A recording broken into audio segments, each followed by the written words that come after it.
तो अब महाप्रभु वो संकोच किया और इनको बोला जे हमारे साथ मिलना।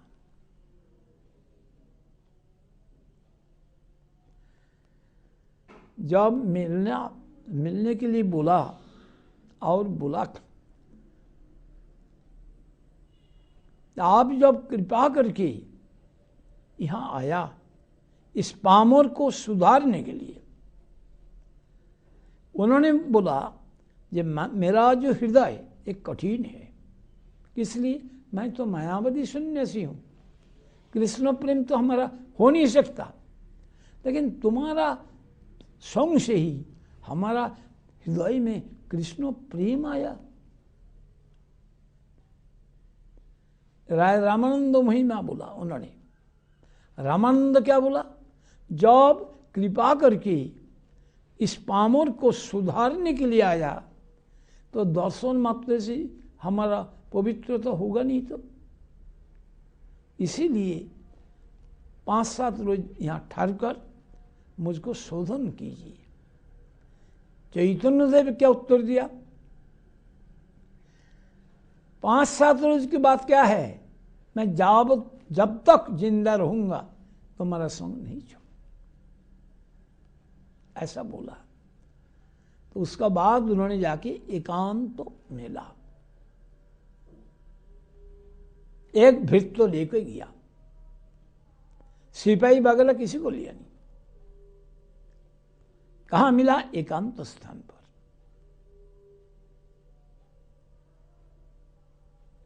यहां है मध्य लीला 8वें परिच्छेद में वही दक्षिण दिश का बात बताया।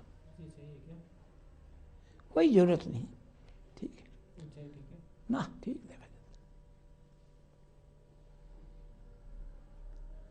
तो राय रामानंद को बस इतना बात बोला तो बड़ा बड़ा विद्वान लोग इसको समझ नहीं पाया। डॉक्टरेट भी मिला ये अपसिद्धांत तो लिखकर, समझ में नहीं आया। इसलिए महाप्रभु उनको बोला मैं मायावादी सन्यासी, आपका संग से मेरा कृष्ण प्रेम आया। तो ये वो लोग ऐसे ही सिद्धांत लिया जो चैतन्य देव का कोई प्रेम भक्ति नहीं था। राय रामानंद का इससे ही हुआ। और कविराज गोस्वामी के जो वैशिष्ट है वो हर एक अध्याय में अपना एक श्लोक से अध्याय का वक्तव्य विषय वर्णन किया है। यही 8वें परिच्छेद मध्य लीला। इसमें क्या बताया अपना श्लोक में? संचार्य रामाभिद भक्त मेघे सभक्ति सिद्धांत चयामृतानि गौरब्धिरेतुई रमुना वितीर्णई स्तजगत रत्ना लयतांग प्रयाति। इसका मतलब क्या है? गौराब्धि संचार्य रामाभिद भक्त मेघे सभक्ति सिद्धांत चयामृतानि गौराब्धि रेतुई रमुना वितीर्णई तजगत रत्ना लयतांग प्रयाति। इसका अन्वय करो तो क्या है? गौराब्धि। गौराब्धि क्या ना? गौरंग एव अवधि। अवधि होता है समुद्र। ये कौन सा समुद्र? ना सिद्धांत अमृत समुद्र। सिद्धांत रूप जो अमृत, इनका समुद्र। कौन? गौर सुंदर। रामाभिदो भक्त मेघे, अर्थात रामाभिदो अर्थात रामानंद नामा एव निश्चय सिद्धांतामृत वर्ष को मेघ तस्मिन। जिन्होंने सिद्धांत रूप अमृत वर्षणकारी मेघ, वही है रामानंद। ये जगत का मेघ जो बारिश देता है वो नहीं, ये सिद्धांत रूप अमृत बरसाने वाला मेघ, वो कौन सा? न सौभक्ति सिद्धांत चयामृतानी, अपना भक्ति सिद्धांत रूप जो अमृत, इसको वहां संचार किया। संचार कैसे बताया? अवधि, अवधि मतलब समुद्र। समुद्र क्या करते हैं? ये पानी को भेपार बना के बादल सृष्टि करते हैं और उससे ही बरसाते हैं। कहाँ बरसाते हैं? समुद्र में और सारा विश्व में। विश्व में बरसाने से उनका अपना अपना प्रकृति अनुसार अनाज वगैरह पैदावार होते हैं। कहाँ प्रकृति मतलब धरित्री कुछ हाड़ है तो वहाँ मोटी अनाज पैदावार होता है। जहाँ कुमला है वहाँ चावल, गन्ना, आलू आदि सब पैदा होता है। जैसे राजस्थान में वहाँ गन्ना पैदा नहीं होता। किस लिए नहीं होता? गन्ना में पानी ज़्यादा लगता है, ये ड्राई एरिया है। गेहूं भी कम पैदा होता है, वहाँ होता है बाजरा, ज्वार। सब्जी वगैरह भी इतना पैदा नहीं होता, दूसरी जगह से आता है।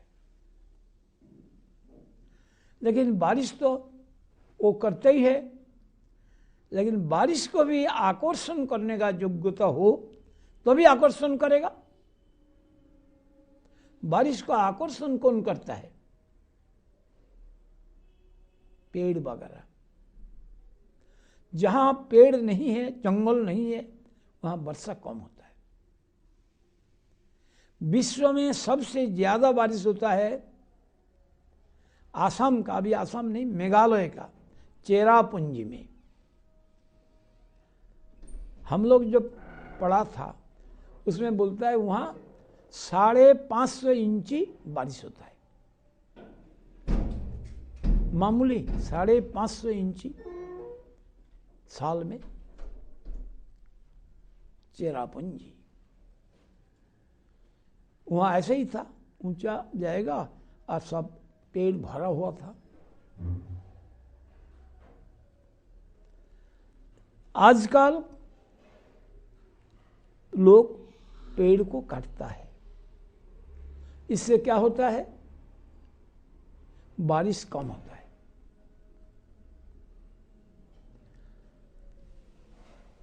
आबहावाविद आया था राशिया से, आकर ही कहा, क्या कहा? कि जल्दी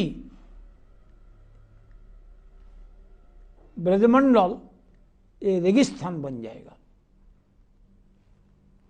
पहले ब्रजमंडल घना पेड़ था, इसलिए नाम था महावन। हम लोग जब पहले पहले परिक्रमा किया था, यहाँ से उतना चला जाए और वो पार्टी को देखा नहीं जाएगा, इतना घना जंगल। जंगल का बीच में छोटा छोटा है मंजी। मंजी होता है इतना मोटा मोटा और ऊपर में सफ़ेद फूल होता है। नदी का रेती में होता है, वो भी था। और बड़ा बड़ा केली, कदम आदि वृक्ष भरा हुआ था। लेकिन आहिस्ता आहिस्ता वहाँ काट गया और गंगा जमुना का कैनेल से गेहूं वगैरह पैदावार होता है। लेकिन पेड़ को सब काटा, जंगल रहा नहीं। अभी जब ऐसा बोला तब गोवर्धन को चारों तरफ ऐसा आमला आदि पेड़ लगाने लगा, जल्दी होगा, नहीं तो रेगिस्तान आ जाएगा, राजस्थान यहाँ आ जाएगा। तो इसका मतलब ये बादल इनको कम देता है, बारिश कम नहीं देता, इनका लेने के योग्यता नहीं है। इसमें भी भगवान सबको ही कृपा करते हैं। जिनका लेने का अधिकार है वो कृपा देगा, जिसका नहीं है वो नहीं लेगा। यही ऐसा बताया। तो किसने अमुना अमुना स्वभक्ति सिद्धांत चयमृतानी गौरब्धि रेतु अमुना वितीर्ण। अमुना, अमुना का मतलब क्या होता है?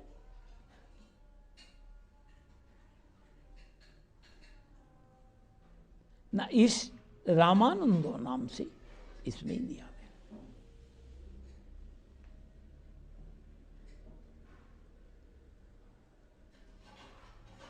इससे क्या होता है? ना सिद्धांत रूप अमृत संचारित करके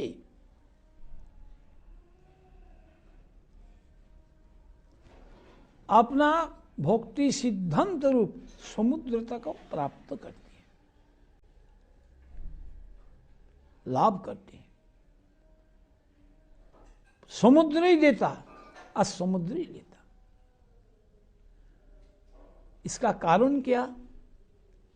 समुद्र तो था ही, रहने से समुद्र के अंदर में जो शंख सुखता मुक्ति ये पैदा होगा नहीं जब कोई वर्षा ना आए। इसीलिए वही भक्तुर मेघ में संचारित करके ये बरसाते हैं। इससे दूसरी को फायदा मिलेगा। ऐसे ही संचार किसने किया? चैतन्य देव ने। रामानंदो बरसाया तो उसलिए वही कारण बना, उनसे ही सीखा। ये समझ में आता नहीं। जिन्होंने वर्णन कर रहा है उनसे ज्यादा जानने वाला कोई होता? जय जय श्री चैतन्य जय नित्यानंद, जयाद्वैत चंद्र जय गौर भक्तवृंद। चैतन्य का जयगान किया, नित्यानंद का जयगान किया, अद्वैताचार्य का जयगान किया, गौर भक्तों को जयगान किया। दूसरी परिभाषा में बताया, गोष्ठी सह चैतन्य जय जय, सुनिले चैतन्य कथा भक्ति लभ्य है। चैतन्य कथा श्रवण से भक्ति होता है। इसलिए गोष्ठी का साथ उनका जयकारा किया। पूर्व रीते प्रभु आगे गमन करिला, जियर निसिंह क्षेत्रे कत दिने गेला। कहाँ गया? जियर निसिंह क्षेत्र, अंध्र में। मतलब क्या हमारे जड़ा नृसिंह मतलब क्या है? जियोर निसिंह, जियोर निसिंह है, जियोर कहते हैं आपको अंध्र में जो लोग खेतकार खेती करते हैं, इसको बोलते हैं जियोर। वो लोग खेती करता था और उसको सुअर ने खा लेता, और जब उसको भगाने के लिए जाता था वो सुअर भाग जाता। भाग के जाके क्या करते, वहाँ एक मंदिर में छुप जाता। वो जाके राजा को खबर दिया, ये सब तो बर्बाद कर देता है, सब खा लेता है, तो कैसे हम लोग रेंट वगैरह वसूल करें। तो राजा गया, जाके मंदिर देखा, उनका पूजा का व्यवस्था किया। वो जियोर ने बताया था, इसलिए वो नृसिंह का नाम दिया जियोर नृसिंह। वो वहाँ का महाराजा लोग ही सेवा करते थे, उनका वंश में सेवा होता था। तो सुअर मतलब ये भगवान ही स्वयं भगवान, बराह भगवान होता नहीं, वो दिखाने के लिए ऐसा लीला किया। हमारा परम गुरु जी ने इसका बारे में अनुभाष्य में उल्लेख किया। जियोड़ नृसिंह क्षेत्र बीएनआर लाइन में विशाखापट्टनम व विशाखापट्टनम स्टेशन का 5 माइल उत्तर में सिंहाचलम नाम से एक स्थान है। ये सिंहाचलम नाम से स्टेशन भी है। श्री नृसिंहदेव का मंदिर पर्वत का ऊपर में अवस्थित है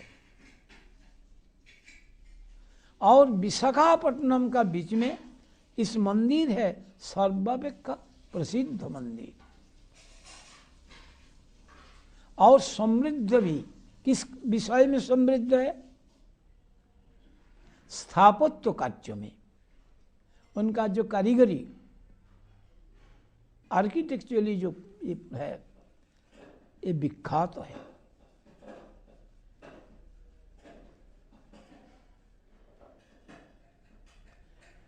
एक नेम प्लेट में देखा जाता है, क्या देखा जाता है?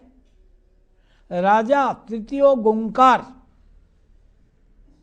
उनका एक भक्तिमती महिषी इस विग्रह को स्वर्ण से मंडित किया था, मोड़ा था। एक भक्तिमती महिषी क्यों बोला? ये लोग बहुत महिषी रखते थे।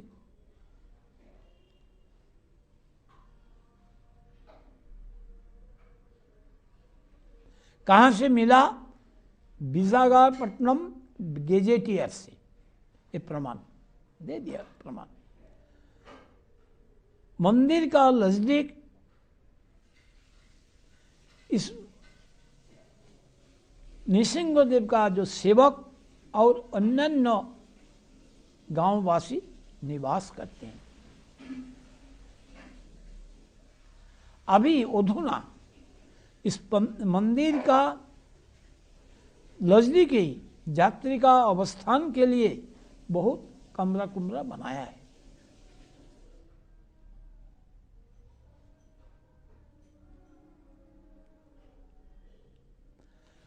अंदर में मूल नृसिंह मंदिर और जहाँ लाइट है वहाँ है विजय विग्रह।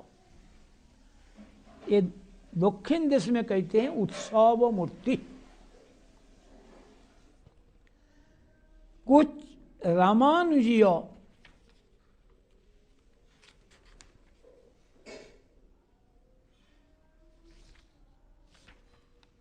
वैष्णवों ने विजयनगरम का राजा का अधीन में इस मूर्ति को सेवा करते हैं। मूल सेवक है राजा और उनका अधीन में कुछ एक ब्राह्मण उनको सेवा करते हैं। देखो कितना डिटेल्स दे दिया। 5 माइल सिंहाचलम से। पहले उसका नाम था बीएनआर, बंगाल नागपुर रेलवे। अभी बाद में हुआ साउथ ईस्टर्न, अभी हो गया साउदर्न। ये सब बदलता रहता है। नृसिंह देखिया कइलो दंडवत प्रणति, प्रेमाविषे कइलो बहु नृत्य गीत स्तुति। नृसिंह देव के देखकर दंडवत प्रणाम किया। टाइम बताना। और प्रेम का आवेश में नित्य गीत स्तव आदि पाठ किया। ऐसा मनमानी नहीं, आवेश से करे, उससे दूसरी का हृदय में संचारित होता है। कई दफा देखा, निमक मंडी में देखा, सहारनपुर में देखा, गुरुजी ने श्री विग्रह को देखकर प्रेम का आवेश से नित्य कीर्तन किया। बाद में वो लोग समझा ये पाठ का बाद नित्य कीर्तन करेंगे, वो लाइट वगैरह जला के आदमी में एकदम खचाखच भर गया, लेकिन महाराज नित्य कीर्तन किया नहीं। ये लोग उनका खुश करने के लिए नित्य कीर्तन नहीं है, जब उसका खुश करने के लिए करे उसमें हरि भक्ति होगा नहीं। इसलिए रूप गोस्वामी बताया जनो संगं च लल्लंच षडवीर भक्ति विनश्यति। क्या बोला? अत्याहार, ज्यादा आहार करना, भोजन करना, और अत्याहार बोलो तो ज्यादा इकट्ठा करना, प्रयास, जीत, इच्छा, प्रजल्प, प्रजल्प होता है हरि भक्ति छोड़कर कृष्ण भक्त का महिमा छोड़कर जो बाता, यह है प्रजल्प। और नियम आग्रह, नियम में टिक के रहना और नियम को अग्रह त्यागना, यह हरि भक्ति का विरुद्ध है। नियम आग्रह कैसे? तुलसी में जल देना भक्ति का अंग है, और तुलसी बेचारी को तो प्राण जा रहा है पानी से, और मुझे तो देना ही पड़ेगा। एक ऐसा मठ में था, वो खूब देता था। तो हमारा एक शिक्षा गुरु था केशव प्रभु, उन्होंने कहते थे, क्या कहते थे, प्रभु का इतना तेज है, इस तेज से तुलसी भी अप्रकट हो जाती। कैसे तेज?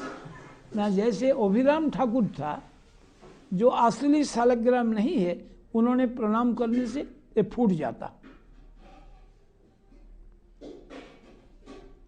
इनका भी ऐसा तेज, तुलसी भी जिंदा नहीं रह सकती, लेकिन उनका समझ में आया नहीं, वो देना ही पड़ेगा। यह तो नियम में आग्रह। और नियम आग्रह क्या होता है? नियम को ना मानना, दोनों ही खराब। तो यहां कहा प्रेम का आवेश में नित्य गीत स्तुति की। और हमने देखा जो गुरुजी ने किया, मैं भी ऐसे शुरू कर देंगे, जय दाव बोलते शुरू करेंगे, अंदर से नहीं, नकल करना, ये भी फायदे। क्या बोला? श्री नृसिंह जय नृसिंह, जय जय नृसिंह, प्रह्लादेश जय पद्मा मुखो पद्म भृंग। इसका मतलब क्या? श्री नृसिंह अर्थात शक्ति का साथ नृसिंह, उनका जयगान किया। जय नृसिंह, नृसिंह देव का जय हो, जय जय नृसिंह, डबल करके जय हो नृसिंह देव का। प्रह्लाद ईशो, प्रह्लाद का ईशो, प्रह्लाद का प्रभु, उनका जय हो। पद्मा मुखो पद्म भृंग, पद्मा मतलब लक्ष्मी, लक्ष्मी का मुख कमल का भुमरा। भुमरा समझते हैं क्या करता है? हाँ? फूल का मधुपान करता है। इसमें भी लक्ष्मी का मुख कमल रूप, मुख रूप जो कमल, उनका मधु पीने वाला वही नृसिंहदेव का जय हो। उग्रोप अनुग्रह एवायम सभक्तानां नृकेश्वरी, केशरी व सपुतानाम अन्यसामुग्र विक्रम। केशरी, केशरी मतलब शेरनी, ये बड़ा उग्र होता है। उग्र समझते हैं? गुस्सादार। और विक्रम भी काफी है, ताकत भी बहुत। लेकिन वो अपना बच्चा का ऊपर विक्रम दिखाते हैं, वो बच्चा जब उनका केसर को खींचेगा तब भी नाराज होती है, वो होता नहीं। इसी माफिक जैसा शेरनी अपना बच्चा का ऊपर स्नेहयुक्त उग्र नहीं होता है, अनुग्र रहते, शांत रहते। इसी माफिक नृसिंह देव भी असुर का प्रति उग्र होने से भी प्रहलाद का अर्थात अपना भक्तों का प्रति स्नेहयुक्त, जहां आंखों से आग निकल रहा है ऐसा मूर्ति, और वहीं देवता लोग भी डर गया। अब प्रहलाद जब गया सिर पर हाथ रख दिया। कहाँ उग्रता? सिर पर हाथ रखते स्नेह से, गुस्सा से? तो ऐसा ही होता है भगवान। यही मतो नाना श्लोक पढ़ी स्तुति कइल। इस माफिक बहुत सा श्लोक पढ़ के स्तुति किया। बहुत सा श्लोक बोले तो बागीशा जस्य वदने लक्ष्मीर्यस्य च वक्षसि जस्ते हृदय संबित तां नृसिंहमहं भजे। बागीशा, बाघ का ईशा, बाघ शब्द का अर्थ होता है शब्द, उनका ईशा है सरस्वती। सरस्वती जिनका मुख में और लक्ष्मी जिनका हृदय में। हृदय में लक्ष्मी कैसे रहती है? एक चिन्ह सोना का एक रेखा रूप से लक्ष्मी रहती है। आज जिनका हृदय में संबित, भगवान का 3 शक्ति है ना, श्री भू लीला, और संबित शक्ति जिनका हृदय में रहते हैं, उस नृसिंह को मैं भजना करता हूं।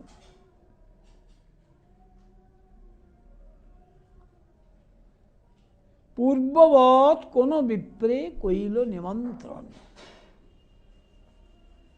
সেই रात्रि तहाँ रही करिला गमन।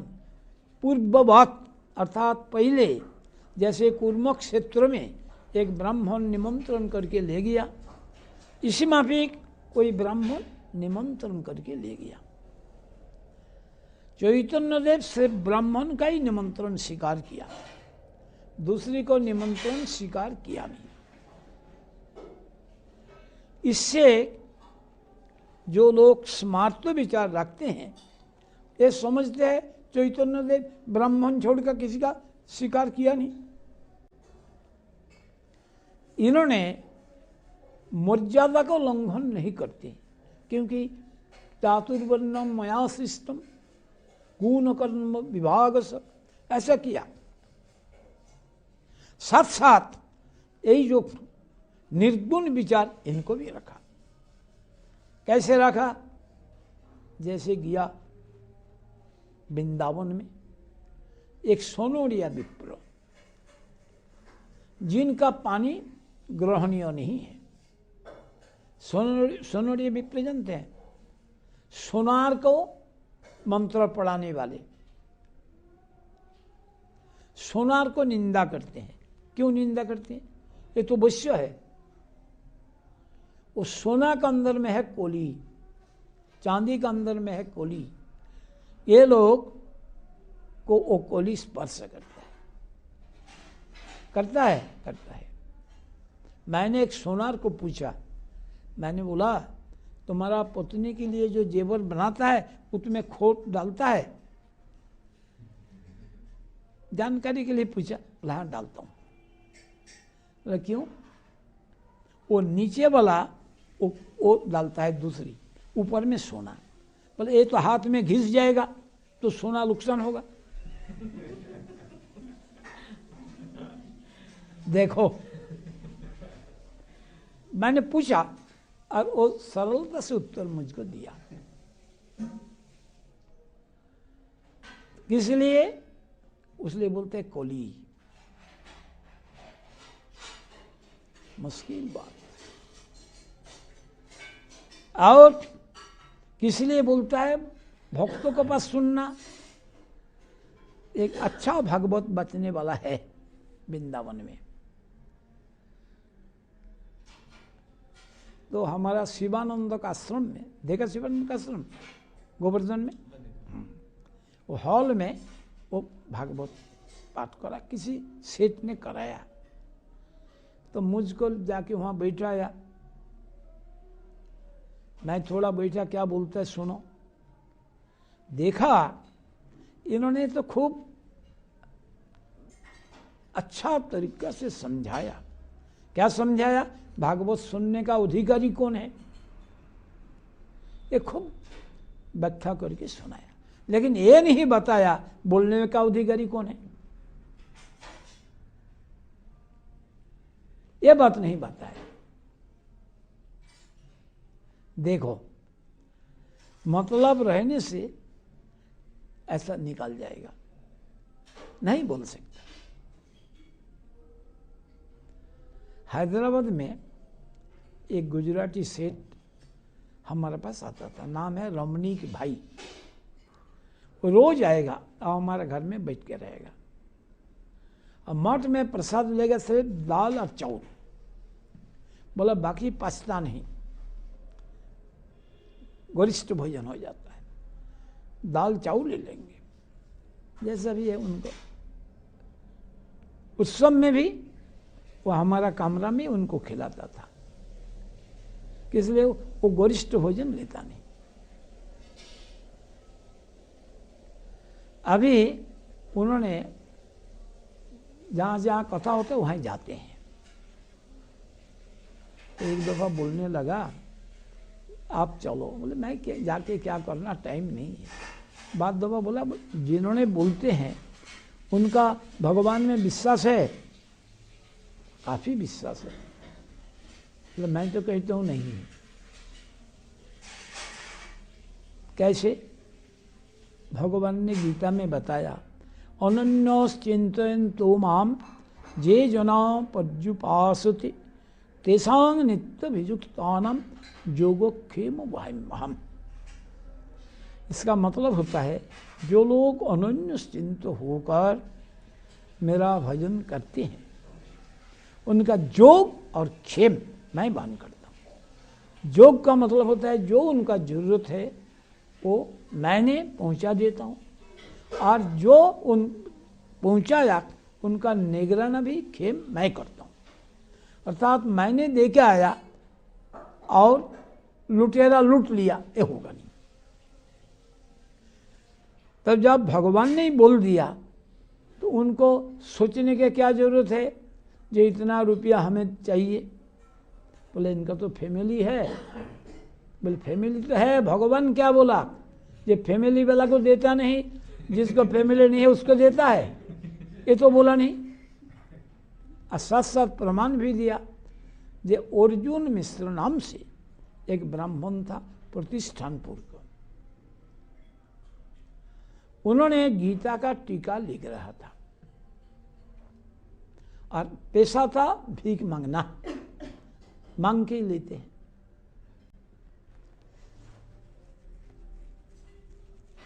जब वही श्लोक आया तो उनका मन में डाउट हुआ, जो भगवान सर्वैश्वर्य का अधिपति इन्होंने खूब लेके जाके देंगे,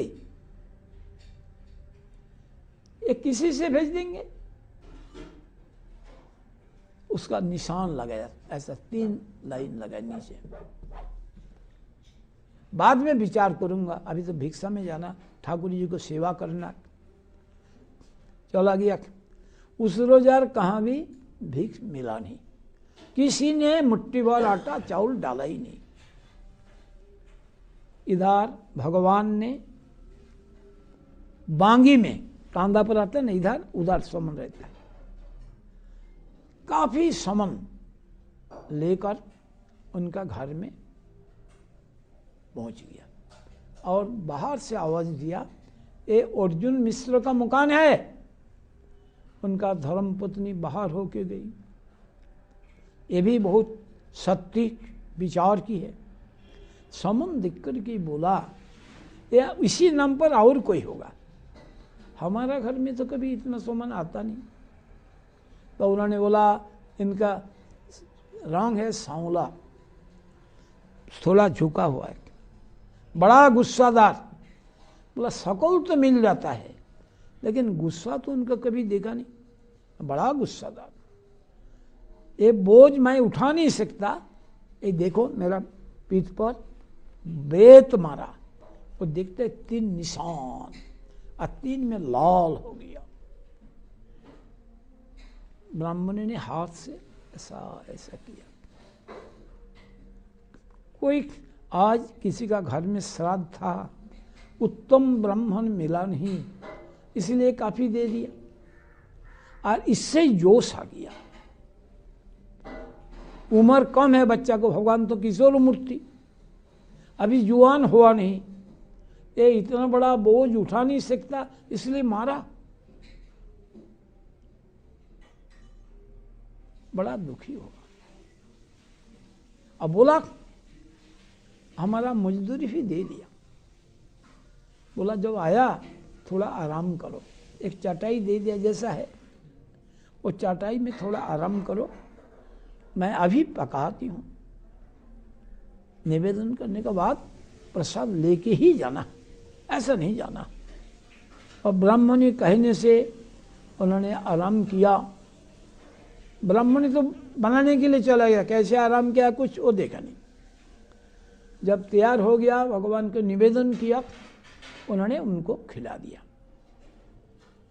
खा लिया। फिर बोला अभी कड़क धूप है, थोड़ा बाद में जाना। उस वक़्त वही ब्राह्मण आ गया, अर्जुन मिश्र आकर कहने लगी, ब्राह्मणे आज कुछ मिला नहीं। इन्होंने क्या समझा, ये मजाक कर रहा है, ज्यादा मिला। तब उन्होंने उनको बोलने लगा, तुमने इतना निर्दय है,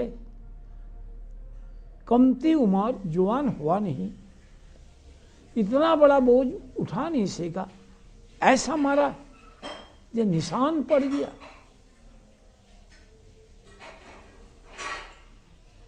कहाँ है बोला, देखो देखने के लिए गया, नहीं है। भगवान अंतर्धान हो गया। तब उनको दिमाग में आया, मैंने जो निशान लगाया था यही उनको बेत मारा। तो भगवान देता नहीं। ऐसे ही माधवेंद्रपुरी जंगल में बैठा था, कोई देखता ही नहीं कहाँ है, एकांत में। उनको लिए दूध लेके गया या नहीं? क्यों दूध लेके गया?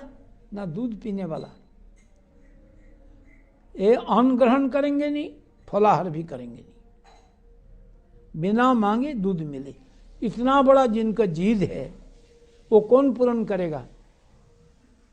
अपना व्यक्ति। बच्चा जिद करता है, कौन पूर्ण करता है? मां। ऐसे ही